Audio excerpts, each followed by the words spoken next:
Welcome to the Church Sound Podcast, where kingdom culture, real life, and technology intersect. I'm your host, Prentice Thompson, along with the Pastor Caleb Winley. We're here to help you get through Sunday. Did you hear the pastor? What about your live streams, social media? We provide solid solutions for all of your multimedia needs. Let's learn something today. Let's go. Yes.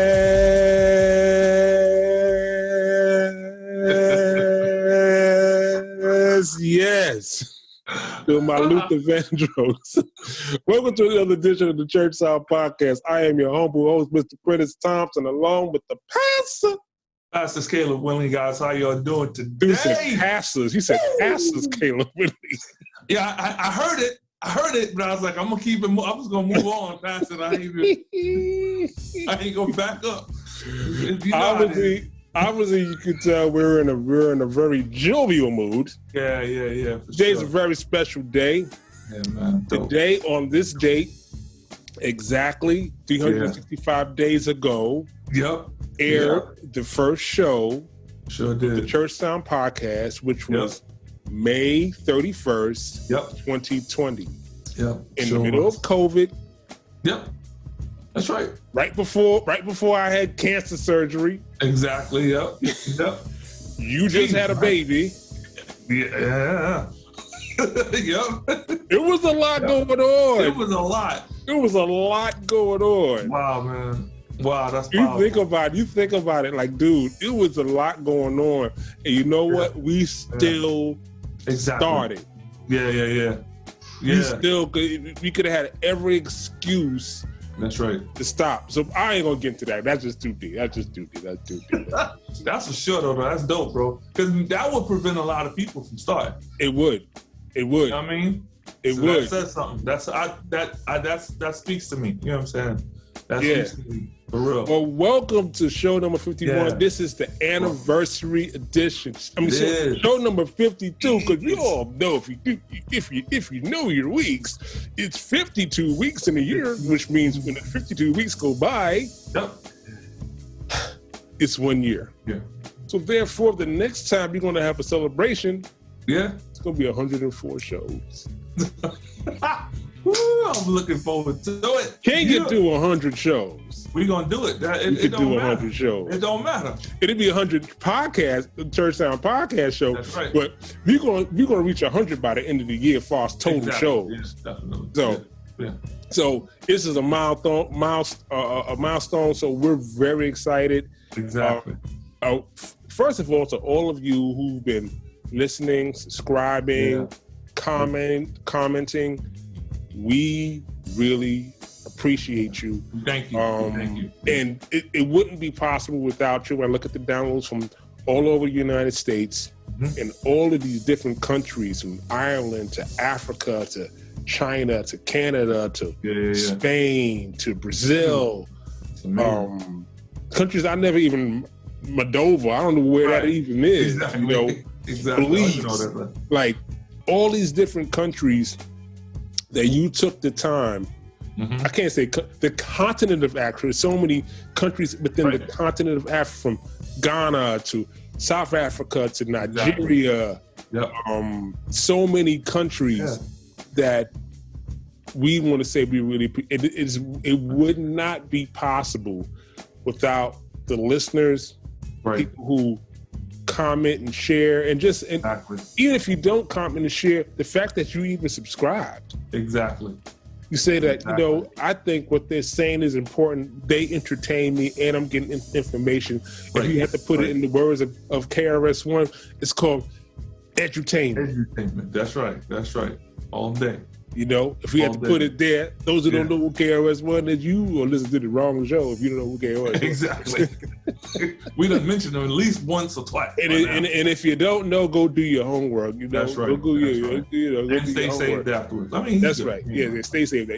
You could be saved. Just, Exactly. Welcome to show number 52. Thank you for tuning in. Those of you, hey, listen, do me a favor before you even stop. before we even move on, subscribe, share, review. If you're watching on YouTube, just hit that subscribe button and hit the notification button as well. So this way, when we go live, when it goes up, you get a notification that it is. So let's pay some bills real quick. Yeah. Hey, listen, from day one, our first sponsor, right now, our only sponsor, that's going to change. Yep, that's right. Metro Podcast Studio, the hottest podcast studio in New York City. Yeah. If you need any of your podcasting needs done, hit them up. Live streaming, audio recording, video recording, podcast production, editing, in a great location to record and your show as well. Oh, yeah. Hit them up. Heart of New York City. Hit them up. MetroPodcastStudio.com for all of your podcasting needs. Yeah. So how you doing, brother? Brother, I am extremely excited. I as you know, the way we rock, gas is a little low, but I'm good. You know what I mean? But, you know what I'm saying? But when you was talking about thanking everybody, I wanted to thank them for the encouragement, because even you just viewing us is an encouragement. You know what I'm saying? When I look on the list and I see one person, one new person, 15, it encourages me, kind of gives me, I forgot that old Bette Midler, I'm dating myself, Bette Midler song, The Wind Beneath My Wings. It gives me the ability to just, say, okay, I'm going to look past the low gas. I'm going to look past the this and the that and all the struggles, like how we started, and just keep pressing. So I really appreciate that. So please, share, invite somebody to check us out, because it's helping us. And so, what I feel is I'm overly gratified and that we have people that actually have given us credence to say, yo, y'all are saying something. Right. You know what I'm saying? Right. For me, that's like, wow, that's huge. But me personally, I'm good, man. It's just what we do. You know what I mean? We work until we can't work no more. That's you know it. What I'm saying? That's it. That's it. How it works. That's it. And that's it. And that's it. And that's all of it. Yeah. So before we get into the crux of the show, we do this thing. Yeah, man. Okay, class is time. Time for Sunday school. Called Sunday School. Come on. And to my brother. Yeah. We're going to go with, my 3 points. Okay. So let's get us ready for Sunday school. Sunday school. That's right. Come on, brother. Give me your 3 points. My 3 points are, lend me a hand. Okay. Rock'em Sock'em Robots. Okay. Wow. Please believe it. Lend me a hand, Rock'em Sock'em Robot. Please believe it. Let's go with lend me a hand. Lend me a hand for $459.99. Yeah. All right. So I'm going to take you back to a day in time when I was a mere lad. Okay. A mere lad going to a Pentecostal church in the bed of Harlem, New York City. Wow. Okay. Pentecostal, shout for 2 hours, service over at 3 o'clock. What did it play? All right. Yep. I must have been. This is my first time actually. Now this says a lot. I'm the head musician. I don't really know how to play yet. I know enough. I can read music, but all I can play is what I can read. So I'm really a newbie. I'm like a newbie. I must have been like 12, like early, super early. Yeah, super early. So okay. The pastor, God bless her soul, Pastor Ray, she was a great woman of God. Yeah. And all my church cousins. So back in those days, big families were like, you don't see a lot of big families now, but then you see a lot of big families. Yeah. So I had a lot of church cousins. Okay. Like a lot of church cousins. Okay. It's like, it was a church full of a bunch of single parents and kids. I don't even. When I think about it, I think the only men in the sanctuary at the time was us, the kids. It was no. I don't even remember even seeing a man. Oh wow! When I think about it, that's crazy. But that's common. So yeah. So when I don't remember a brother something or nothing. So anyway, so afternoon service.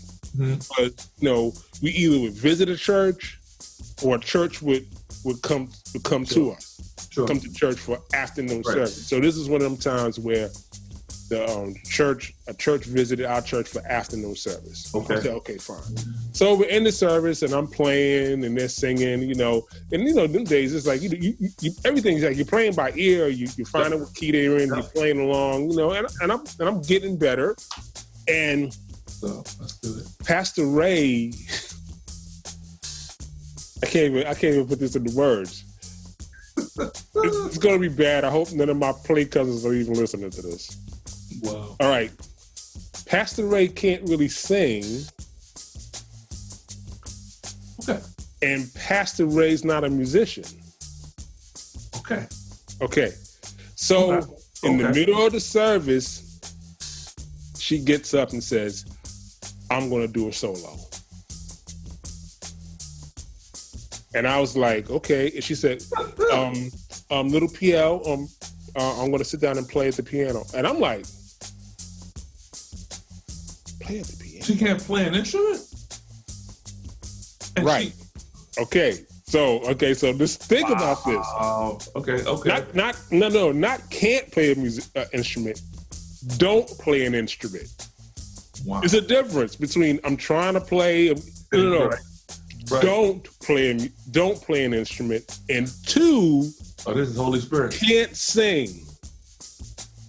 Yeah. Right. Okay. So and there, in her mind and in the leadership's mind, it was like, oh, she's being led by the Holy Spirit and such and such, and God's going to anoint her to do these things that she can't do, and move through her.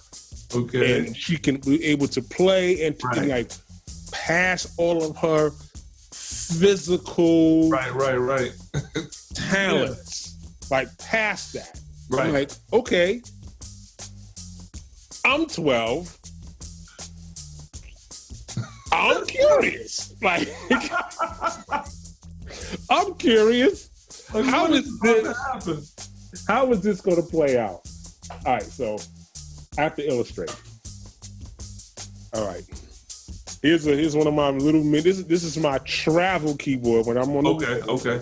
And this is what I use when I'm producing music in the hotel room when I got this in my bag. Okay. Right. My little MIDI controller. Okay, cool. Right.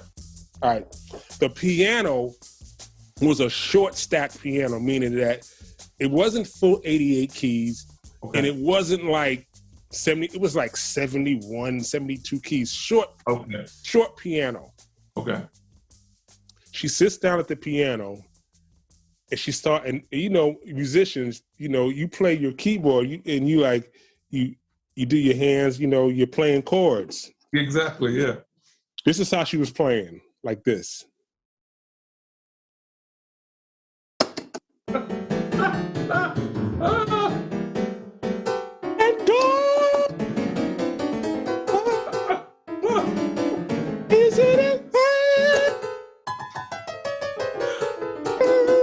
And I sound way better than Lord. She's playing with both hands. And she's just ding, ding, ding, ding, ding, ding, ding, ding. And she's doing and she's trying to do runs. She's doing like this.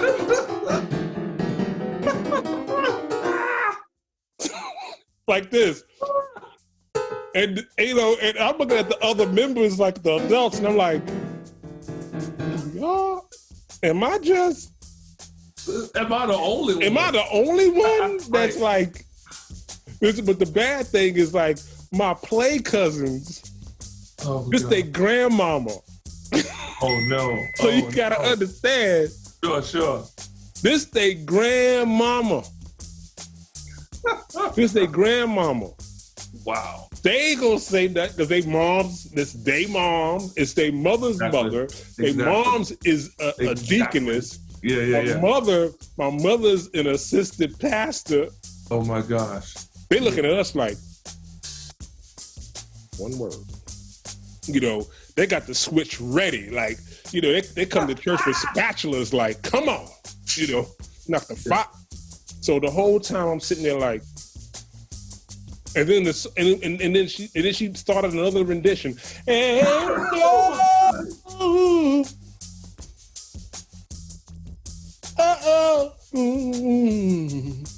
nobody jumped up and was like, nope. Everybody, yes, you better go ahead. Yes. Oh, praising. Holy Spirit is moving in this place. And then I'm just like, dude, I'm so in shock. Like, but this is the thing. This is the thing I always say. I've heard TDJ say this. Only in church would that even fly. Yeah. Oh yeah. Only in church. Yeah. You do that. You show up to the club. Show up to the club and it's like you have an open mic and you get an open mic and you play the piano like a peacock like this. Like an alien. Like an alien, like praying mantis. You know what I'm saying? You're doing the praying mantis. That's crazy. Oh my God. Yeah. So there you have it. Oh, that's hilarious. Sunday school. Sunday school. That's crazy. I ain't never heard of no pastor doing that, brother. Never. And even our pastor, like, if I could sing and if I could play, y'all be in trouble. But otherwise, I'll leave it to the professional. Dude, this the bad part. It went over so well that I'm telling you, bro, she would continue to do this. Oh my God. So in the middle of a service, she said, I'm going to give a solo. Oh my God. And play like this. And play like this. The whole time. With her fingers like this. That's crazy. She ain't never ever came to you and said, okay, could you help me to... Dude, I'm 12. Help what? Do you mean help? I'm 12. I don't know. I might have been younger than that. I may have been more like 9 or 10. Dude, I'm a kid. Like, I'm not even a teenager. I'm not even a preteen. Nobody can say nothing. What are you going to say? And everybody's supporting it. You better sing, Pastor. You better sing. Let the Lord use you.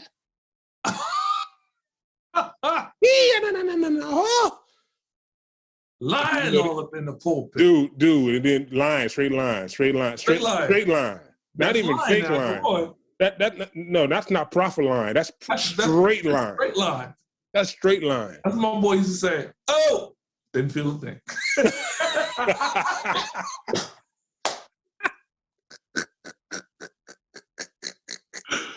For real. Oh gosh. But yes, there you have it. That's funny. You have it.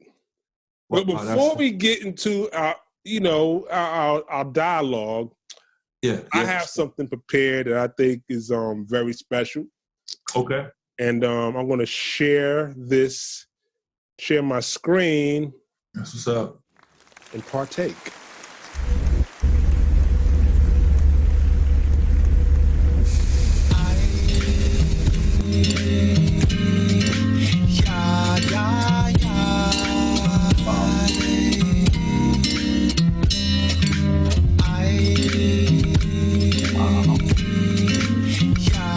Hey, Prentice. Hey, Caleb. Congratulations on 1 year with the Church Sound podcast. It was so awesome to be with you all earlier this year. Really appreciate that time. I just want to encourage you, continue to keep moving forward, even through growing pains, even through growing pains. I know you guys have really committed yourselves to this. Your families have committed themselves to this, and I'm so proud of you. Keep growing through the pain, because in the pain is actually showing and telling you guys that you are growing. Hey now. I just wanted to take a moment to celebrate 1 year of the Church Sound podcast. Keep making us laugh, keep making us listen, and keep having a kingdom impact. 1 year down and so many more to go. Congratulations. This is Van from the Church Tech Profiles podcast and the Green Room podcast. Prentice, congratulations on 1 year of the Church Sound podcast. So awesome. Love you, my friend. Looking forward to another year and many more years. Hello. I'm so excited. I am so excited. Y'all know what today is? Today is the 1 year anniversary of the Church Sound podcast, where the host is Prentice Thompson. And the Pastor Whitley, Caleb Whitley. So I just want to wish a happy anniversary to Pastor Caleb Whitley and my precious Prentice L. Thompson. Congratulations, guys. Love y'all. So proud of y'all making this thing happen. Y'all did this thing every Tuesday night, doing your thing.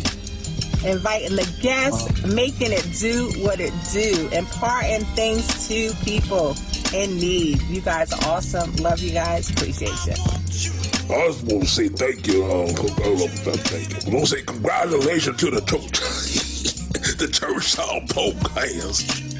Oh, Pastor Brown. Your boy keep going God's good old work. Y'all been spry. This young and spry. Keep going. Let it be the Lord use you. And Lord, I'm stuck. What's up, everyone? Stephen Summers here, and I'd like to give a congratulatory shout out to Prentice Thompson and Pastor Caleb Winley for celebrating 1 year of the Church Sound podcast. Wow, guys, it's been 1 year, and I just want to say thank you for all that you do as it relates to your ministry and the mindfulness that you bring to your ministry and helping us all connect kingdom culture, real life, and technology, and helping us bring all of that together. I appreciate all the ways that you educate us in the areas of spiritual growth, audio engineering, and a whole myriad of other topics that you guys have covered over the past year. So we just want to say thank you for all that you do.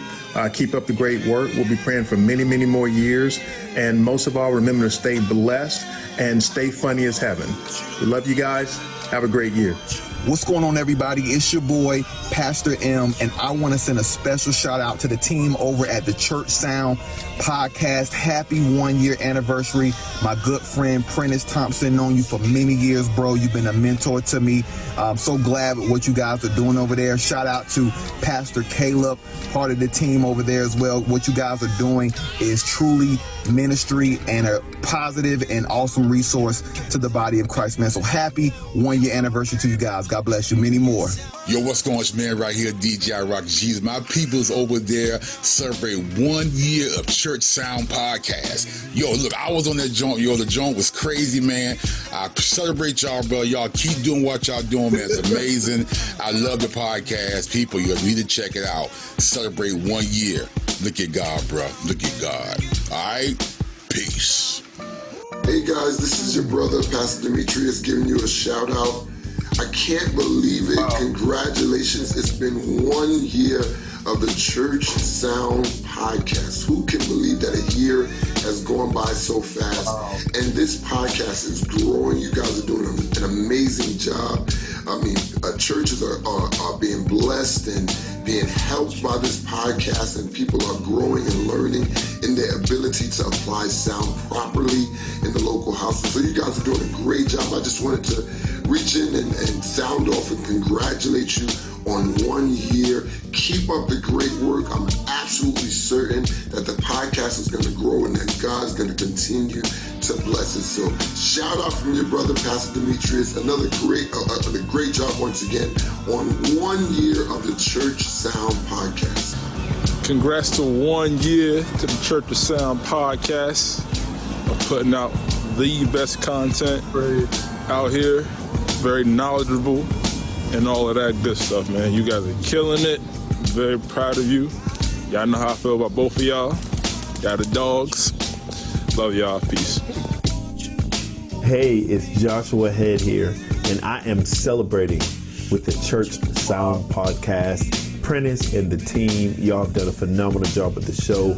Y'all have encouraged people, you've inspired people, you've given the raw, transparent, behind the scenes, uncut stories and tips and techniques that help people who are beginners, people who are volunteers, so many people who serve at churches who just want to get to the next step and want to do their best.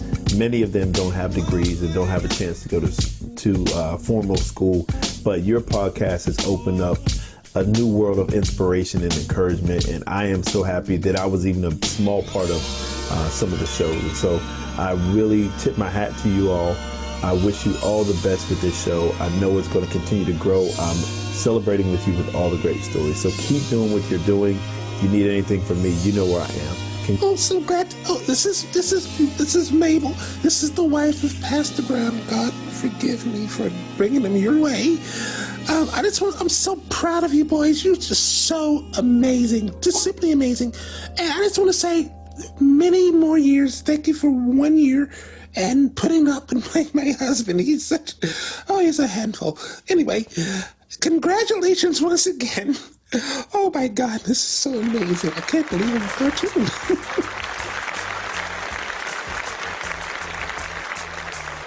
Wow. Yes. Oh, that was dope, man. Wow. That was wow, man. That was yes. Whoa. Yes. Wow. I want to thank everyone, you know, that sent videos in, and I had a lot more that I didn't have time to Sure. But I just want to appreciate all of those who either wanted to do it and didn't get a chance to. Exactly. And all of those who did participate. That thing was like almost 9 minutes. Yeah. And I just really appreciate it. I just really appreciate people that wanted to be a part of the show. We had 0 viewers and 0 likes and said, I believe in what you guys are trying to accomplish, and I want to be a part of it. So kudos to all those. What you think about it, bro? Yo, it was crazy, man. It was crazy. I mean, it my heart's warm, man. You know what I mean? Because you're right. We was in infancies, man, and they was just like, I'm gonna roll with you. Even our wives, bro. You know what I mean? Come on, something. You know what I mean? Our wives rocked with us for a whole show, and yeah, man, it's been encouraging. It's been encouraging, and I'm appreciative that every voice, every person that decided to just, hey, I believe in you. I want to push you on. I want to challenge you to do. And it was pretty cool seeing from Demetrius, man. That was dope. How did you even find out about it? Obviously you. Oh, here come your boy. Coming to the stage. Oh, word? That's what's up. Coming to the stage. That's what's up. Coming to the stage. Coming to the stage. Can you hear us? Richie Righteous in the building. What up? What's going on in here? What's up? happening, man? Boom! Guess who stepped in the room? What's up? What up, family? How you, man? Hey, what's up, brother? I'm good, man. How y'all doing, man? Oh, man. Man. I was like, I saw it pop up. I was like, whoa. Is that the one and only, the infamous, the famous Mr. The world famous, baby. World famous, baby. Remember when hip hop cats used to be the world, yo, you know what it is, man. Oh, for real. You know what used to crack me up about hip hop back in the day? People used to always say the year. You remember that? Right. Like, yo, fresh for 91. You know? Forget 92. Well, what's 92 gonna look like? You know? Right. I don't even say the year no more. They be like, yeah, it's today. Exactly. Straight up. Exactly. Straight up. So what's going on, y'all? Hey, man, we celebrating our 1 year. You know the crazy thing? I think you were our first in-house. You were our first guest. Yeah. Yeah. There's a lot of firsts going on here. So you were our first guest. Yeah. You know, I still got the photos from that, man. They still on my phone, man. Wow. Yeah. I still got a lot of the photos from that night. That was a fun night, man. It was. It was. As a matter of fact, it was like just prior to when COVID hit and shut everything down. Exactly. Yeah, it was prior. Yeah. Yep. Yeah, wow, bro. Like literally. Look. Literally, look. Yeah. That's us, first show. That's it. Right. That's it, man. That's it. Yeah, I got a bunch of them that we took that night, man. Wow. Yeah. That's wow. Awesome. Yo, man, we really appreciate you doing that, bro, because it's the first one, right. with a guest. And we already cut. I think it was show number 4. I think we did 3, and it was like we got to get a guest on. I think we okay. I think we can handle a guest now. Right. Kinks. And I was like, he said, "Who you gonna get?" He's like, "I'm call my boy Richie." I said, Richie who? Yep. He said, "Richie Righteous." I was like, yo, I know of him, but I never met him. But we have a lot of the same friends. Yep. Yeah, we do. So when you showed up, and I was like, "Oh, I'm gonna call Slaughter." I called Slaughter. Yeah, I was talking to him on the phone that night. Yeah, I said, "Guess who on the bill?" He said, "Who?" I said, "Yo, Rich." He said, "What? Give him the phone." Yep. Matter of fact, I think I got one of the pictures with me on the phone with him. Wow. Yeah, I think I do. I think I'm off to the side somewhere talking. Yeah. Over here getting on the phone with him. He was about to get on the phone or something. Yeah. Yeah, man. So shout out to y'all, man. Congratulations on 1 year doing the podcast that is dedicated to those who are trying to get the sound right in their church, man. I just want to, I think y'all are meeting a need. I think, my prayer is that God continues to bless the podcast. And I hope more and more pastors and people who are promoters. What's funny, man? This podcast was prior to COVID, like I said, when we did the first one. And that night we spoke about the importance of having the gear right in the church. Right, exactly. And it's so ironic that within a matter of like a month later, that's right, everything that we were discussing that seemed like, they overdoing it, you don't need all of that. Right. Every church. Yeah. Exactly. Yeah. Every church, they needed to figure out streaming. They need to figure out sound. They need. So now it's so funny because the same pastors who were so against it and said, y'all are trying to, all you need is the anointing, doc. You don't need all of that. Now they're in love with it. Now they don't even want to go. Some of them don't even want to go back to the building. They got set up in the crib. They like, I'm good. I'm in heaven. You know what I mean? Right. But a lot of them are now online. There are more voices online preaching the gospel. There people can eat. Even with us, we did 2 services and was looking to do 3.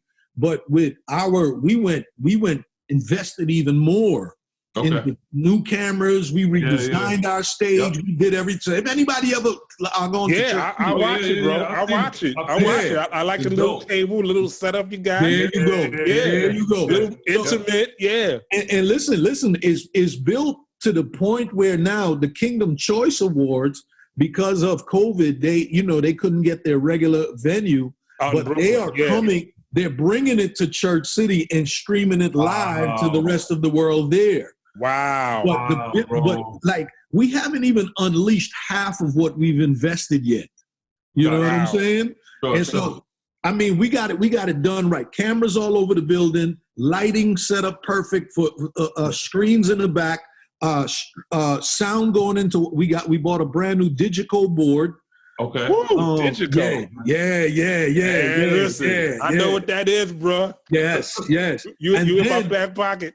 Now watch this. We didn't know this because we were getting ready because we want the stream to be right, because a lot of people they're streaming directly straight from what they mixing in the house. Right. But you know, and I know, the best way is to have an outhouse mixer. Oh yeah, you gotta have a production mix. So watch this. The Digico board allows you to tap in a separate mix to an iPad. Yeah. That does not control the mix from the actual board in the house. Yeah. So you essentially get two mixing boards. Wow. Dude, with the one. You can have six or 10 on them things. Man, listen, and it worked perfect because we're able to pipe out the sound and be able to control into another room, and another dude is there and he's mixing outwards. You know what I'm saying? So, but it's so funny because so many pastors are now into this stuff. Yeah. And you guys have been on that vein and almost prophetic in a way, saying, listen, this is the new wave. You know what I'm saying? Right. These things I got to look at. So congratulations, man. Thank you, man. Really, the crazy thing, when COVID hit, I literally was taking between 80 and 100 calls a day. Literally. Between 80 and 100 calls a day. Yeah. People from all over the place. Yeah. I'm in my church and I can't seem to get my I got my thing here. I don't know what you call this, an RCA and a dual tree cable. And you got this thing plugged in. I don't hear nothing, buddy. Exactly. Can you help me? And Mabel got the camera over there pointed at me, and the people say they can't hear me. Right. This is like people. I believe it, man. All over Africa. Yeah. Southern churches, northern churches, Midwest churches. Everybody's calling. Like everything's sold out. You can't buy nothing. People were trying to get those FM transmitters to be able to do their service out in the parking lot. Exactly. Them things were sold out. You couldn't find them nowhere. And it was just like churches who were already like in this vein, like you were already on the cusp of that. You were you were doing it, but you already were aware of how to utilize technology to reach the people that God purposed for you. That's right. You know what I'm saying? That's the difference between I'm going to talk to the people that always come in. Exactly. You were already thinking that way. So the churches that were thinking about, I got to talk to people that come in, now they're thinking, I got to talk to people that come in now that are at home. Exactly. So I can talk to them, not realizing that when you do it, it's not for the people at home anymore. It's for everybody. So then you're thinking production value. You never even heard the word production value when it comes to churches. Absolutely. Like small church didn't even exist. No. Absolutely. Right. Now it's a word. So now, me and Caleb was talking, he's like, now people don't have AV departments. They got AVL departments, audio visual live departments. Exactly. Yeah. It's true. And you have to have that. It's true. It's true. Yeah. It's true. I tell you what, and for me, what you're saying is absolutely true. And to any pastor who might be watching a rebroadcast of this, you're right, because now you just can't, you words like production value, words, don't be afraid of them. I know they're not biblical terms, but you cannot be afraid of that, because the truth is that it's a new era we live in, where people, a guy can go on his Instagram and have 100,000 followers and just in one night meet way more than you're meeting in your small congregation. Exactly. So you have to start thinking, how can I meet the people here at home and beyond? Exactly. And so what catches that is, there's a verse in the Bible that says God looks at the outward appearance, but man looks at the heart. Now, we know that in context, it is dealing with God looking at a man's heart, but God, the Bible gives you a clue there of what man looks at first. Right. Man looks at the outward appearance. Exactly. Man looks at the outward appearance. Right. And even Samuel the prophet almost anointed the wrong man because of how he looked. Say it again. Now we know the heart of that thing is that God is looking at the heart.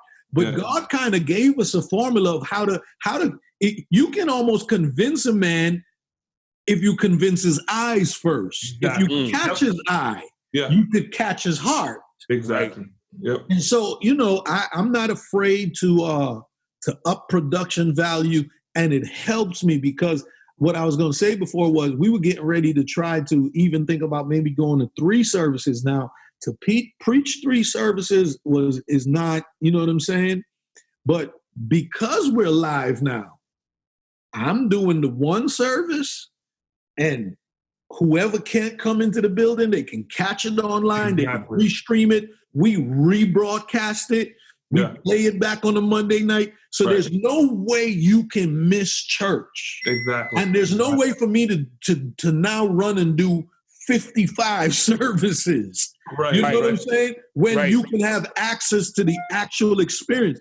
And that's the key too, because if you're going to now lighten the load in the building, you've got to make sure that when they tune in, it's an experience as if they were there. Exactly. This is what makes like Furtick and Jakes, Bishop Jakes, and all these guys on the cutting edge. Because when you tune into them dudes, when you tune into Joel Osteen and them, you feel like, yo, I'm in the building. The sound, you start worshiping, and you want with them. And so you got to make sure if you're going to lighten the load, that you invest to the point where the person that logs on, the experience is like, this is awesome, man. Exactly. You know? And listen, we can do it, man. As a church, we can do it. Grammy's been doing it for you. All these secular programs that we watch do it for you. You watch it and you're excited. Why can't the church do the same thing? Exactly. It is so apropos that you even say that, is that with all these, to think about it, all the new streaming broadcast now, because Disney Plus wasn't around. Exactly. Right. HBO Max wasn't around. The only thing we was really talking about was Netflix and chill. Netflix. Right. Right. Yep. Over the last year, the Peacock Network, you can just go down the line. Apple TV, Apple, you can go down the line and see Roku, Hulu. Yeah. I could go on and on, bro. Prime TV. It's everybody streaming. Right. So you think about it, it's like the world understands outside of church. They understand the value of production. And to think about it, even the fact that when you look at production value is a thought process that's planned out. Right. It just don't happen. Right. You have to plan out how it's going to work. That's right. What it's going to look like. What's the color scheme? What's your message? Does it tie into the song? What images are we going to use? Right. You know, what can we add to bring the message more to the people that can, so it's more relative? Right. Do I add a video? Do I add a picture? Do I add PowerPoint? You have the option to do all those things. All that stuff is thought out. It just you just don't cut the cameras on and go, it's church. Right. And that's where the work lies. Exactly. And that's where we're finding that some churches are like going backwards, because if you're going, well, now it's open. Church open? No, Mabel gonna be back here with the grits and the fried chicken after. And then you're gonna see what's gonna happen. It's the work. Some churches are afraid of the amount of work it's going to take, and so you have to empower the young ones. Right. Exactly. They the ones on this all day. Like, we on this all day. The kids is on this way more than us. Absolutely. So you gotta empower them. Yeah. Right. But I think also it's a fear. It's the fear of the unknown. I don't know if they would not embrace it, but they just don't know. So I think that's one of the things that we've been echoing over and over, especially the last 3 shows that we've done, over and over, these are the steps. Not just church, not just Sunday. It's more than Sunday. Pastor take that opportunity and do a video or do a little blog post, do a little something to build up that whole role of everything leading me to go into Sunday. Everything leading me. Oh, wait a minute. I just saw a pastor on Tuesday. Oh, wait a minute. And he was talking about walking down the street and the Lord spoke to him on Wednesday. But it's all tied into the whole production value. It's building that person's desire to follow what's coming next. It gives you a hunger to see what Sunday is going to bring. It's called the trailer in the movie world. Exactly. That's what they've been doing. And we have to do the exact same thing because the world that we have now reached, they're not coming back. They're not coming into your building. Now, I got a question for you, Pastor Caleb. Yes, sir. Watch this now. Do you think, too, that part of it could be from what we just said there about having to do the work? Mm-hmm. Do you think that some of the preachers now are, now that they are in front of an audience that is not just in the church, you've got to polish up a lot. Man, listen. This is the soundbite era. Oh, yeah. And you just can't yell at the deacon Exactly. Turn me up in my monitor. Right. It's just a or lot you of things can't that scream we gotta on why y'all ain't come to church Tuesday. Right. Right, exactly like we used to get.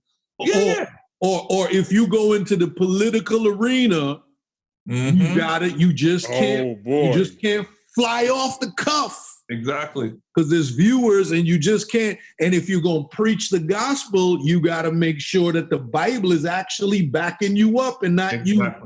You know. So do you think like some preachers, that hesitancy is and the joy of going back into the building is so that they could kind of shut the cameras off? Right, get back into the safety zone. I do. I also think that part of the issue too is that fear of is this way that we're going to bring money in? Because this has always worked. You know what I'm saying? I knew at the end of Sunday service, we had such and such amount of money that just came in. But now I'm looking at a people who may not ever give. I don't know what's coming in. And so I think that one of the things that we have been challenged is not to be reactionary. We've been the reactionary church for the longest, as well as we've been a fearful church. Why are we not trusting God the way we said we would trust him? If we step out into this deep, it calls for trust. That everything that I'm doing right now, every step that I'm making, God, you're going to meet me because you told me to go out and to get. Though he said, go into the deep. He didn't tell me to stay in the shallow waters and just wait for everybody to come to me. So we got it's a challenge, bro. It's a challenge. But I think that one of the things that people have to get to the place for is dealing with the fear, dealing with that old the territorial mindset, the traditional mindsets, the belief systems like, oh, this is how we always did it. That don't work. That's not gonna float in this season. Where we are right now, to get them people, you're gonna have to do more. And like you said, it's gotta sound right. It's gotta look right. And for me as a pastor, to any pastor that are going to watch this and listen to this back, you can't be afraid to change and work on you too. Because, I'm a rapper, man. I came from hip hop. So hip hop just has that aggression. But as I am transferring now to constantly being in front of a camera, I'm polishing up what I should say, rethinking how to say that statement better, that it's not negative, that it's not condescending, to make people feel welcome, at the same time being balanced enough to still bring a solid gospel message that ain't watered down. Right. And it takes work. It takes practice. It takes practice to look over your words and feel your emotions when you kick up about something. Because as preachers, sometimes you hit a vein and you're like, oh, I'm about to tear it. Exactly. But you can't really, it might not translate the same on camera. Exactly. So sometimes I watch back and I see how I look to see, start working, just work on me, work on the way I speak, the tonality of which I use, understand that if I get too loud, how that can sound on the mic. Right. So pastors, if you're going to go down that lane, don't be scared to change. Don't be scared to learn and grow. You're only going to experience good fruit from those changes. Right. Exactly. I think what you're saying is really, I think being Pastor Caleb, when we first started streaming at our church, we had to do media training. Yeah. You can't sit like this. Yep. You got to be like this. Put your shoulders back. When you speak, do this. Your hands need to be, all that stuff. If you watch a sports broadcast, they always got their hands folded. It's a reason why. Right. It's called media training. So as pastors, as people who's going to be in front of the camera, understanding that the lens is the audience. Right. And if you're not thinking as the lens as the audience, and if you're not speaking directly into the lens and you're doing this stuff, you're doing this stuff. That's the word of God says, you're not talking to the people here. Now, what you're saying right there, there's a need for that media training. Yeah. Because now that all these churches are going back to cameras, that's what I think. Because all right, here's the thing. Here's the downside. Now that everybody is streaming, when you tune in, you're like, what are they doing? We just said that. You know what I'm saying? So I never even thought of that, but there's going to be a need for media training. Exactly. It's a term I never even thought of. You know what I'm saying? Exactly. Look, you can't run across your pulpit anymore. Right. Because the camera can't follow you. Right. You can't run out. That means that you got to build a box. We had to build a box on our pulpit and said, no. You dudes that like marathons? No. You can't step past this line. Stay in this box, bro. Yeah, it's a line on this side. You can into the back. You can't go further than this. I mean, we literally put a red tape box on the stage with tape. Wow. Yeah, bro. Wow. You can't go past this. Right. Because it's important to keep the person's eye. Mm-hmm. When the person is looking at us, and I've addressed my pastor on this, when the person is preaching, they want to connect with your eyes. Absolutely. They see your eyes, they see you. You get a lot of praise and worships. They want to go into the inferior realm, or they got their eyes closed and they're not looking at. Or the mic down here that drives me crazy. That just drives me crazy. We cannot do that. We just can't, because there are people that are coming into or viewing us now that don't understand church ethics. Right. And you really got 5 seconds to make them stay. Dude, you got less than that. You go like 2 seconds. Because strolling is a second. True. Exactly. You just be like, oh, what was that? That's it. That's all you got. That's true. So your presentation needs to be on point. And not only that, it's like, you got to find out who you are on camera. Right. You got to find out your identity. What's your church's identity? Because you just can't say, they did that, so we're going to do that. They did that, we're going to do that. No, you go to God and say, all right, listen, what should I be watching? What should I be viewing? Like, show me the way to make myself appealing to the people that you want me to reach. Because I'm not trying to reach everybody. And I tell you what, in the same vein of what you just said, when we went back, we cut a lot out. We you go to church, they got opening prayer, praise and worship, then announcements, then offering, and this, then they go, then somebody gonna do. We cut half of that. And it's for the sake of, we're broadcasting now. Exactly. But what I found is that even in-house, the people appreciate it more, because it's like they come in they worship, they get the word, and they're gone. You know what I mean? And they bounce. And it's not like all this other stuff that makes people say, this is why I don't want to come to church, because they don't know how to finish. Right. You know, like they don't know when to go home. You know what I'm saying? Yeah. We have comments by Pastor such and such. He's going to comment on the word. Be like closing remarks. Oh my God. Exactly. You be sitting there like, we done, bro. It's done. We close. You know? Exactly. All of that is done. Yeah. And I'm finding ways to implement, those other things that we got going. If I can get them to come to the website, if I can get them to come to the social media, all the announcements are there. You know, the church knows. The church, they don't have to work too hard to find out what we're doing. It's all over, you know? Yeah. So, back in the days we would push, but I just find, and it's funny because people are appreciating it more. Right. They feel like they're part of it. Even inside the building, they feel like they are part of what's going through the camera. So now the amens are louder. They realize they're shouting more. You know what I'm saying? The energy is there. They're part of it. Whereas before, it was just like, can we go home? I mean, it wasn't dead. Sure. But that residue. Draw out a service, And if the service gets drawn out online, I can't blame nobody this time because I'm the only one preaching. So I got to be like, bro, you went too long. You know what I mean? Right. So we're constantly monitoring too online the viewership and to see when it begins to dip, to see what's working, why we lose people.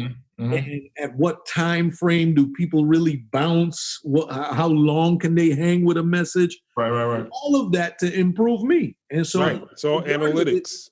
All perfect analytics. Yeah. But the fact that you're even paying attention to that shows it says a lot that you're thinking about how you're reaching people, when you're reaching people. How can I reach people better? How can do I need to change this, morph that, move this, increase this? Those are all what I call growing pains. Right. Because you're paying attention. Yeah.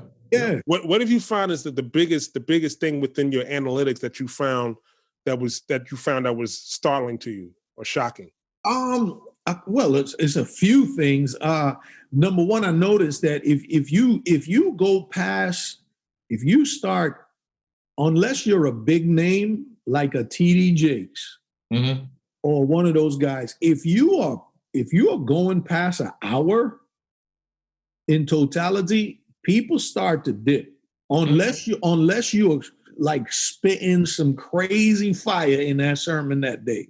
Right. That's number one. The range, people try to, they'll hang with you for about an hour. And then after a while, it's like in their mind, I got it. I get the point of the message. So I try to get the praise and worship and that in there. The second thing I noticed is that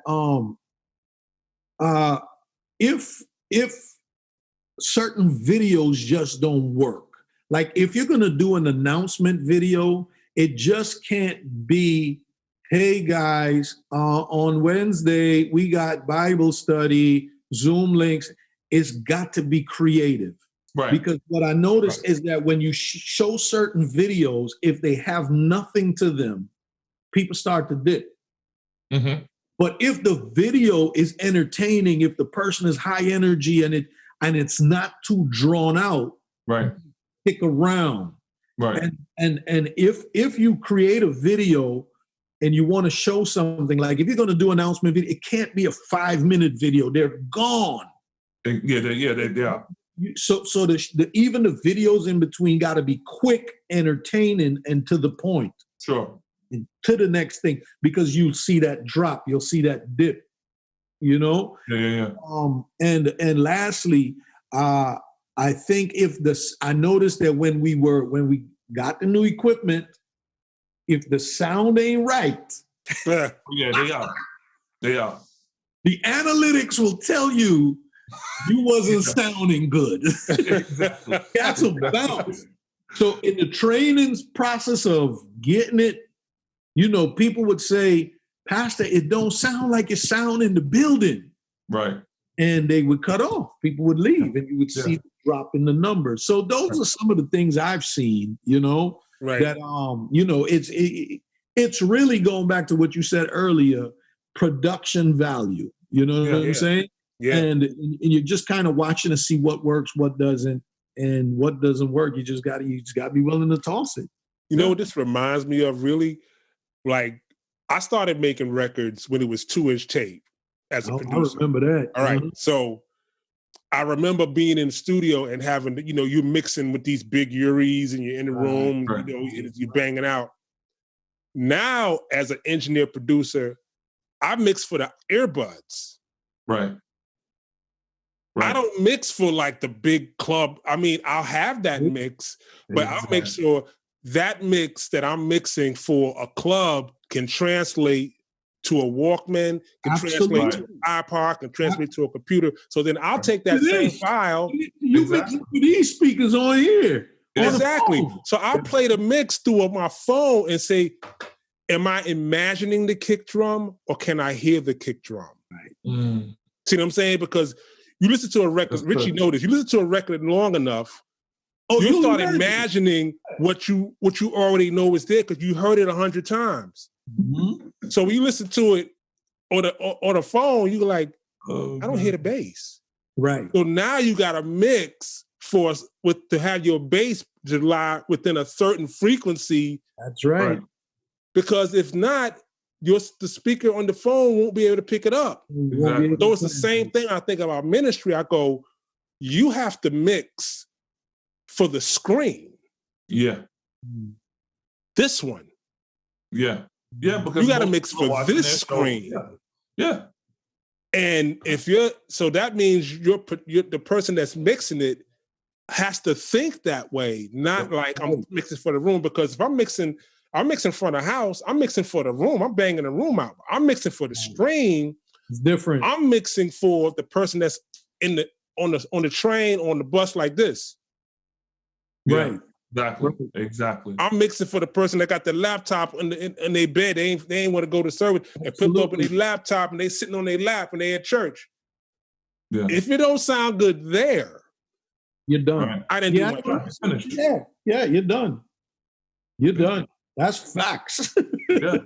That's facts because anybody who's watching this, you know you're not watching something that sounds. Exactly. You know you're not watching it. And it's amazing that we require a certain level of excellence from the world that we don't require in the kingdom. Nope. Oh, that Netflix program ain't working now. We're not gonna watch. Do you know how I felt when what was it? Justice League came on and it was 480. I said, what the heck is this? What's going on? Y'all can't do this. But then Holy Spirit was like, well, what are you talking about? The same quality is still there. It's just not fitting your screen. But you're caught up in the screen, in the size of the screen, as opposed to what the production is taking place behind it. And a lot of us, we look at what the world is producing and we say, oh yeah, that's supposed to be excellent. But when it comes to us, it's like, well, whatever. Right. Because there's something about closing the doors of a church that makes you feel it's safe to say and do whatever you want to do. Right. There's no more doors. Right. That's it. There's no more doors. Right. We're all churches without walls right now. So every single church. And if you don't understand that, you're going to miss out. The pressure is on that if you're going to survive in this stream of ministry, you cannot be a pastor who's unaccountable anymore. Right. So good. Yes. Your level of preparation will be seen. Yep. Preparation in sermon depth. Mm-hmm. Preparation in how you articulate the sermons. Exactly. Preparation on how you handle your crowd in front of people. Mm-hmm. It will all be seen. Yep. So you can't just stroll in church, knowing you went to bed 2:00 Saturday night because you was hanging out and you got a quick word on the way to church and you just gonna bang that out and they'll get it.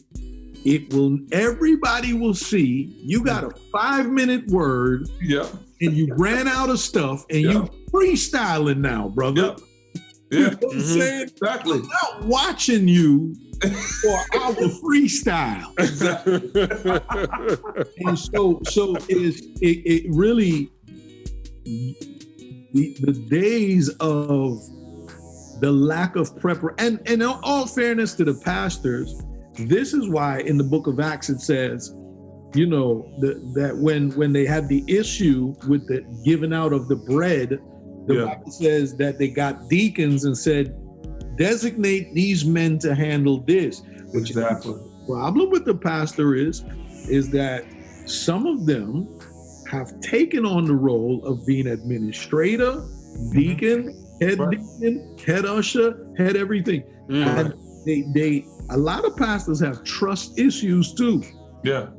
They can't put a dude to lead and leave him. They gotta micromanage him. Exactly. Yeah. So if you gotta do everything on Sunday morning, right, and now to live in front of a camera, it's gonna show. Yep. Now is the time to invest in the people that you've been training for so long. Right. Let them fly. Yeah. Yeah. I don't need to know. You the head usher, handle that. I don't. Right. I'm gonna preach today. Yeah. I'm gonna walk up there and I'm gonna kill it today for the Lord. I don't need to know who's seating where, or you handle that. And sound guys, I don't need to know nothing about camera. I've invested in you. I've sent you to the conference. You got the Church Sound podcast on your phone. You listen to it. Do you? But if you are still trying to do everything, it's gonna show. Yeah, you're right, bro. That frustration will come across on the camera. If you mad at the sound man, you're gonna be preaching on some God bless y'all today. You know what I'm saying? But you can't yell at him like you usually do. No, you can't. You can't. So the unaccountability, the safety that you speak of, Pastor Caleb, when we close the doors, that we don't have to be accountable, that we can just do whatever. It's if you're going to survive in this stream of ministry, you've got to change that. Exactly. You got to change it. My brother, thank you. Thank you, man. Yeah, I say, man. Yo, man. Yo, on a humble, you just busted. You have no idea. Thank you, bro. Well, we had Bible study tonight, so we finished that up, and then I had another meeting, and then I said, let me see if my people are still on. So I made it in. God bless y'all. God bless y'all on the 1 year. May y'all have many, many more years. May many, many people be blessed. May God open doors. May God supply. May God elevate to whatever His desire is for what you guys are doing. It's much needed. Yeah. May the Lord birth so many great things from what you're doing. And thank y'all for having me on again, man. Thank you, man. Thank you for showing up, man. Y'all. Appreciate that, brother. Yeah. Love y'all too, man. All right. I bless you. All right, cool. Amazing. Amazing. Bro. Amazing. Ladies and gentlemen, boys and girls, I mean, this is, you talk about the anniversary of the anniversary. Not only is this the 1 year anniversary, but it's the anniversary of our first guest with our first guest. Exactly. What? Come on, man. You can't make this up. Man. You can't make this up. Man, Richie Righteous. Yeah, man. Yes. Church City. Oh, man. Hey, check his church out. I'm gonna have links. I'll put links in the comments in the bio, so you can go check out my brother. He's an amazing man of God. Yeah. Those you probably just know him as a rap artist, but he's an amazing pastor and has an amazing church. So, I'm excited that he showed up and was able to impart on. And you can tell, like, from the time of our last podcast till now, how much he has invested. Exactly. And that is the key. Yeah. And then understanding the why, and then understanding analytics, and then understanding still after all that, understanding God's voice. Exactly. And understanding that preparation is such a big part of where we are now. And when he said it's like it's open season. It's no doors and accountability. Yeah. Said a whole lot. Yeah, man. It said a whole lot. So I'm gonna do this. Yeah. So instead of doing 30 seconds and gone, we're gonna call it 30 seconds and gone, but it's really like 10 questions are gonna last more than 30 seconds. All right, no problem. All right, so these are questions that we both are gonna answer. Okay, cool. Question number 1. What was the first thing you had to adjust to? The first thing I had to adjust to was looking into the camera and staying in front of a mic. Because I remember being all over the place. You was like, bro, stay still, man. Stay in front of your microphone. And so I think for me, that was one of the first things I had to adjust to. And then, and probably even before that, to deal with that fear, bro. There was such a fear of stepping out and believing God in this, you know what I'm saying? That for me was like, those two things was huge for me. Yeah. How about you? The first thing I had to adjust to was having a partner. Okay. That was a big adjustment for me, brother. That was a big adjustment for me, brother. Wow. That's a big adjustment for me because I just like, okay, so I'm a co-owner, those who don't know, I'm the co-owner of the church of Metro Podcast Studio in New York, right? So that was kind of my introduction to having like real partners. Okay, gotcha. So that was my introduction. And in that partnership, I am probably the least experienced. Okay. So it's like, I heard this thing about TD. I know I'm talking long. Heard this thing about TD Jakes. You have to be comfortable going into rooms that you're too small to be in. So in my partnership with my partners, I feel like I'm the weak link. Got you. So I'm working hard to be able to match where they're at. You know what I mean? Because they're a bunch of ticks ahead of me. So I'm like, okay, I'm comfortable. Okay, cool. I don't know that. Okay, I got to do that. Okay, I don't do that. I need to do that. So I think it was like learning to have partners. That's my first thing. Okay. Question number 2. How would you describe each other before you started the podcast and after you began the podcast? Wow. I'm gonna let you go first. I would say I would probably describe you as the quiet guy who's not quiet. Okay. Like the quiet guy who's not quiet, and a little uneasy. Yeah. Like a little uneasy. You won't say it. Right. But you'll be a little uneasy. So that's what I say. After I see, okay, he's a lot more confident and he's willing to take the bull by the horns without having to deal with a phone call from me. Like you'll have an answer. Before you would just have a question. Now, if I call you, you'll have an answer. You won't say, you won't come up with the answer to the question. So I think that's the biggest difference. Okay, wow. I think one of, let me see. Wow, what was the? You can keep it a buck, bro. No, I am. It was a little for me. You was like, and so for me, I was like, whoa.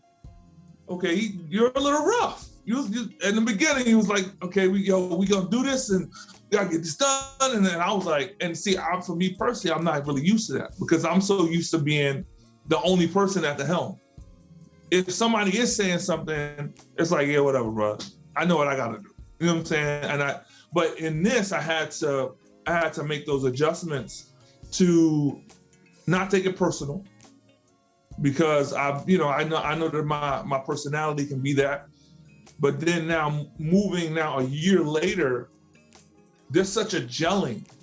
Like you became more my brother because I've come to understand you. I've come to recognize also that there's not just one person I'm talking to. There's parts of you that people, even on the podcast, they never get to see.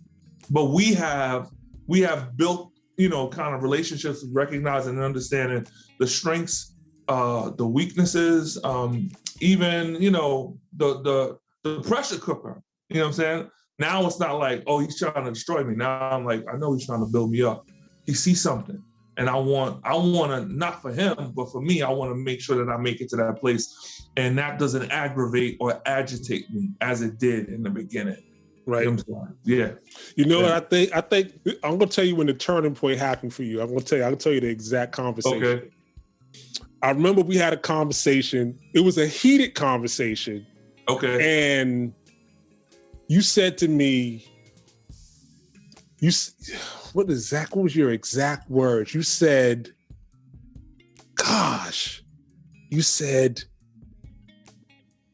I was complaining about, I was talking about the videos not being up on time or something like that. Okay. And you said, well, you do it. And in my brain, I would normally I would have said, all right, I got it.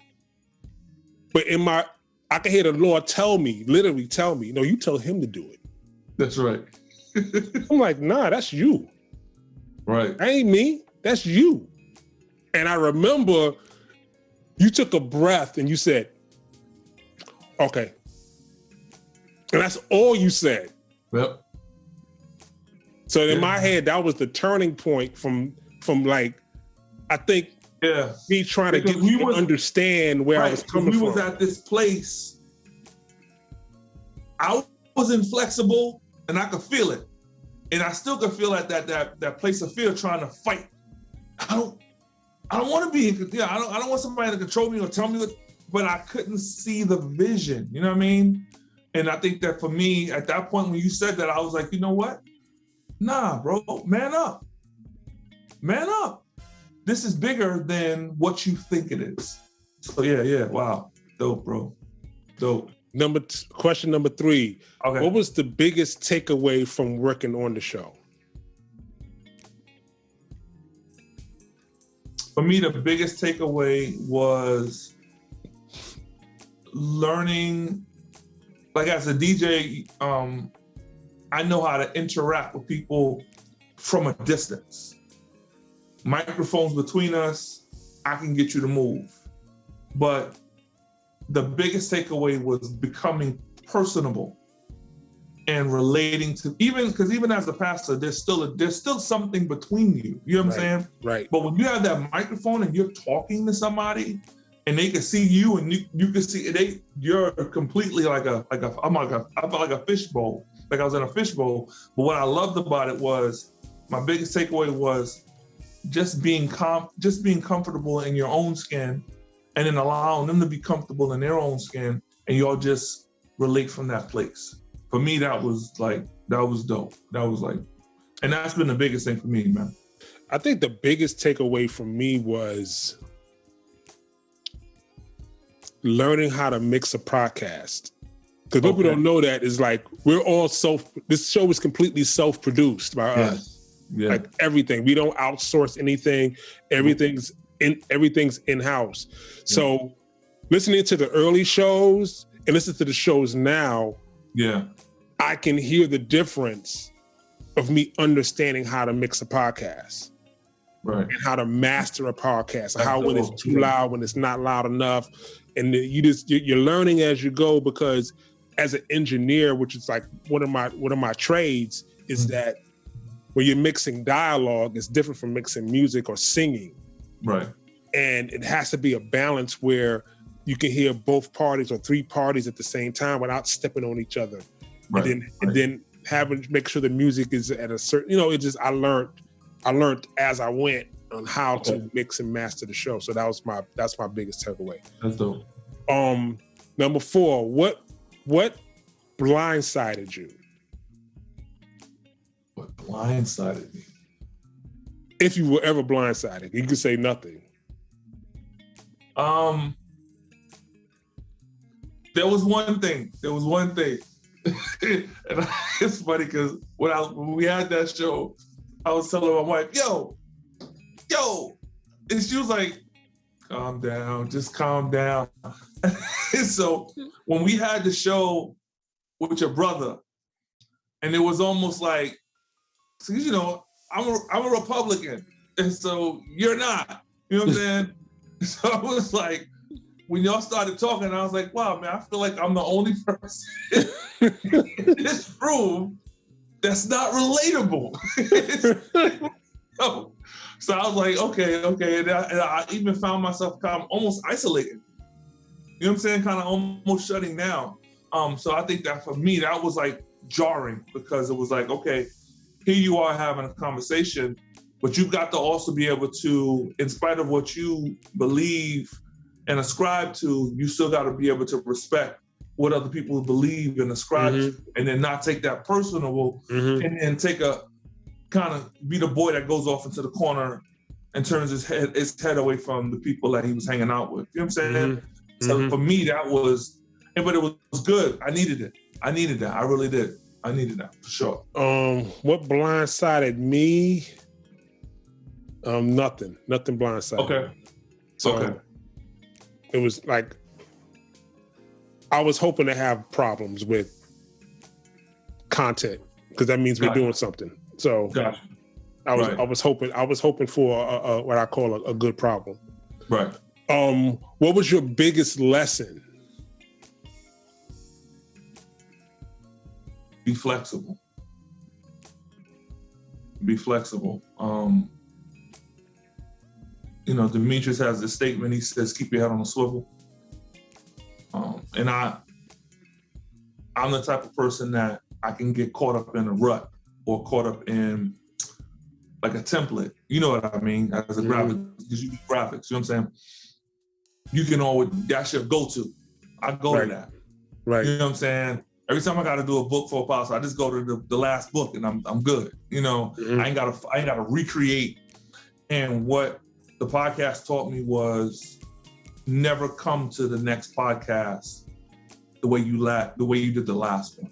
Right. Come fresh, come new, come available to whatever. You know what I'm saying? And so for me, that was it. I think the biggest lesson for me was to know that I must be entertaining at all times. Right. Is that I can't have a bad day. Like I can't, and if I'm having a bad day, you'll never know I'm having a bad day. Right. Because people are tuning in to hear that thing you do. Right. Or what you say, or what you bring, or the humor you bring, or the education you bring.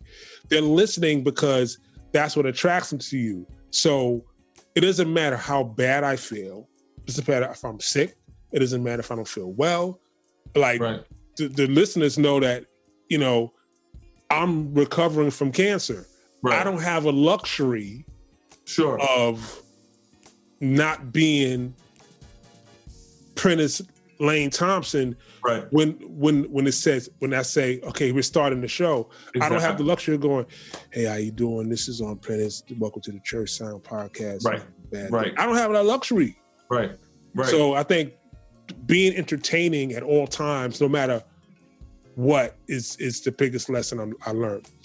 So question number 6, what were you unsure about if you were unsure?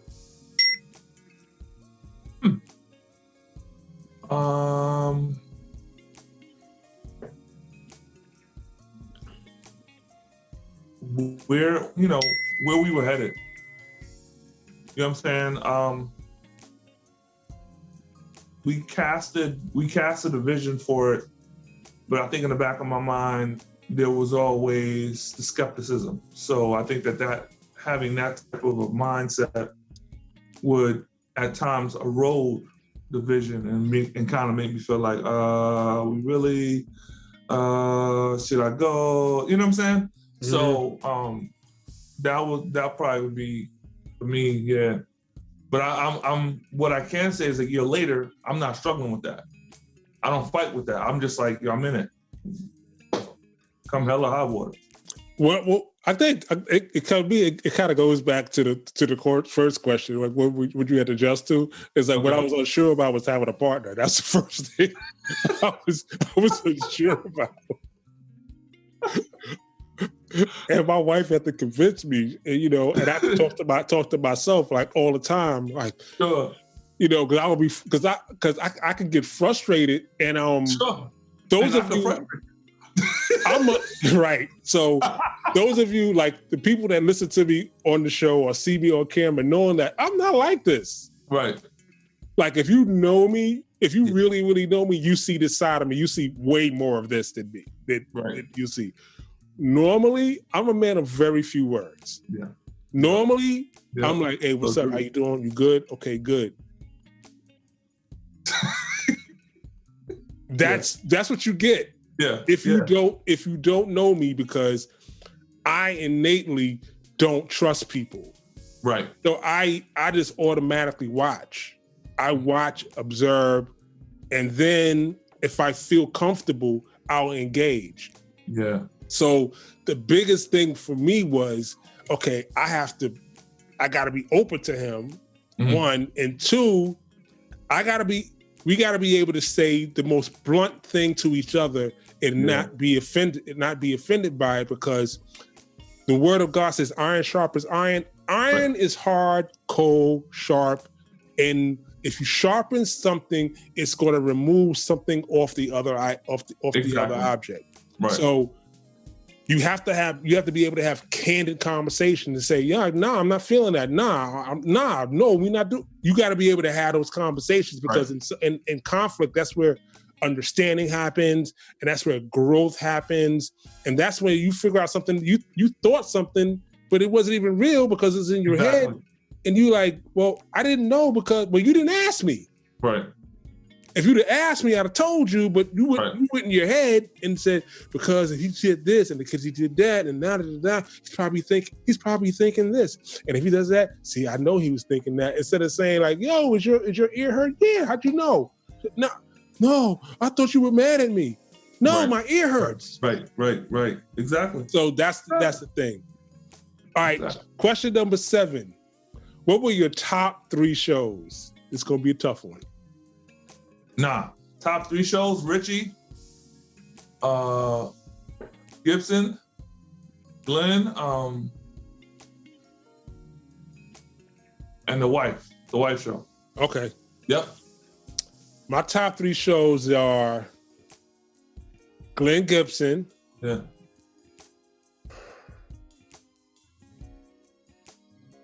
Marcus Wiley. Oh yeah. And wow, I can't really better say that. Okay, anyway. And I would say Louis Gibson with the challenge of a young black pastor. That was an amazing. Yeah. Louis Negron. Yeah. You know what we didn't say? Bishop Millette. You didn't. Yo. That was an amazing show. So I think top 3. We've done 52 shows. That's kind of picking the best player of all time. So hey, that's my top 3 today. How about that? That's my top. Yeah, that's right. Yeah. Question number 8. Okay. What are your plans for the rest of the year? To grow, to assist people to kind of become whatever it is that they need to become. And my plans is also to finally step out of the boat and start my own portion of, the Thursday services, the ones that we do, because I have tons of stuff in my head and I've written stuff down, but I haven't started. And I think that there's been fear there. So that's my plan, is to step out the boat and just say, you know what, I'm gonna lunge out, and that's it. Okay, the key to that, right? Put a date on it. Okay, I'm gonna leave it right there. Yeah. No, you're right. Where we at? We're in. This is May. First week of June. I'm going forward. Okay. I'm rocking. Okay, great. I'm serious. what plans for the rest of the year? I'd probably say is to concentrate on growing the podcast, expanding Invisible Ministry, getting that more established, and to begin recording the audiobook and formulating the online courses that we're developing. So that will be things I'd like to accomplish by the end of the year. Okay. Number 9, what are you most proud of with the show? I think I'm proud of the response that we have received. It has been absolutely incredible. I'm proud that I stepped out of the boat. I'm proud that I defied everything and every voice and every emotion, and that I'm here today. And I'm here today with an outlook that there's so much more that we're about to do, with the podcast and so many more people that we're going to help, and really see their lives really become what God wants it to be, man. So for me, that's it. I'll say what I'm most proud of is probably watching you grow. Wow. That's probably what I'm most proud of about the show, just watching you grow into the role, and then grow into the vision. Because I know I remember when I wrote it out and I sent it to you.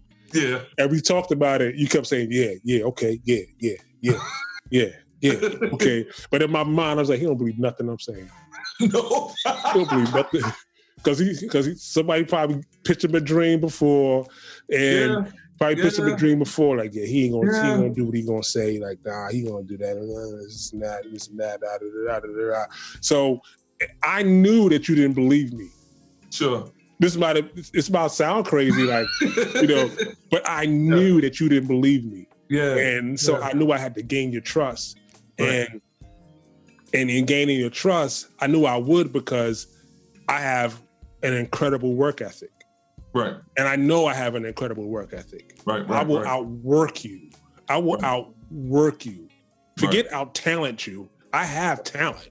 Right. But talent without work is just a dude singing in the bathroom. Exactly. He had a great voice, but he decided not to work on his gift. So I knew that I would show you through my work. Yeah. And the fact that if I say something, I'm going to do it. Right. And if I can't do it, I'm going to tell you I can't do it and why I can't do it. Exactly. And give you a plan on how we're going to get it done, even though. So I knew I had to kind of treat you like I'm on stage and I'm trying to, and I'm auditioning in a way. Right. Because I knew you didn't believe me.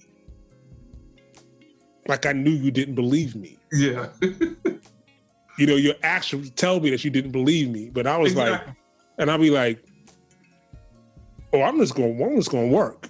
And then I would send you stuff and you'd be like, I know you'd be like, God, dog, like he's just not stopping. Yeah. And I'd be on the phone with you. I'm just giving you all my ideas and I'm going to spill stuff to you. I'm doing this, we're going to do this, we're going to do this, and then we're going to do this. And this is my thinking. This is how I'm feeling about it. I go with this. Do you see what I'm talking about? Hey, I know you ain't see nothing. One thing I admired about you though, brother, was your consistency. You didn't have one thing. It was always the same. Bang, bang, bang, bang, bang, bang, bang. We're going to hit it this way. Dot, dot, dot. It was never like, oh, I'm thinking about, and then it was none of that. And I've gotten a lot of that. Everybody come with this thing and then they be like, oh, you know what? Well, we're going to go this direction. And now we want to, we want to make light bulbs and stuff. What? That's not what we was talking about. And there was such a consistency that it was like, okay, this dude's got his head on right. Yeah, for real, man. Yeah, I know you ain't believing me. I know you ain't believing me. Yeah, keeping it 100. Yeah, you're right. Last question. Share your fondest memory. My fondest memory. Wow. I think my fondest memories, which really helped me to kind of formulate in our kind of like our beginning stages, was going down to the studio. The studio, yeah. Even though it was late, whatever, you know what I'm saying? It was doing something in my psyche, you know what I'm saying? It was change because I found myself yo, we got a studio, we got and I was like, wait, brother, what are you doing? What are you saying? And for me, that was dope because it was challenging me to kind of step away from, the boundaries that I kind of had set in place around myself to protect myself. It was like, okay, this is real. This is the real deal. And I know that if it had not been for COVID, we'd still be down there. You know what I'm saying? Right. So, yeah. Right. I would say my fondest memory is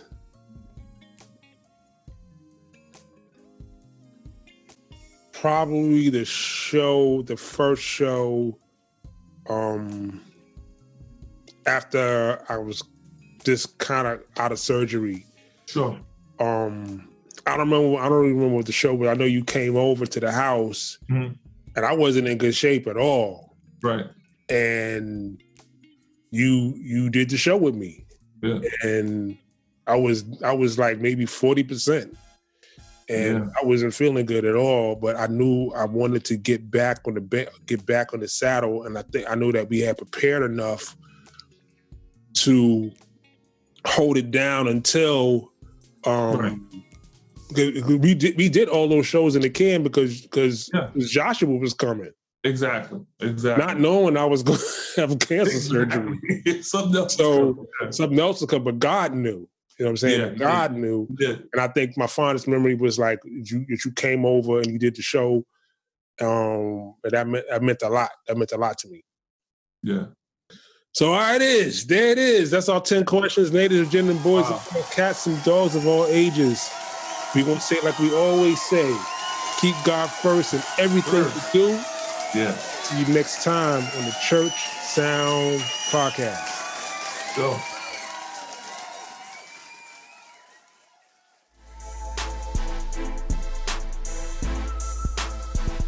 Every service, they are there. Every conference, they are there. Trustworthy, professional, and faithful. They're the first to arrive and the last to leave. They are our essential workers. Hey, Pastor, if this does not describe your media team, then we can help. If you want your team to rise to the occasion, let us train your team. Partner with Invisible Ministry. Do you want to partner with IVM? Come on and partner up. You can contact us at 757-768-5136. We do new installations and upgrade existing equipment. No church too small, no church too big. Give us a call for a consultation at 757-768-5136.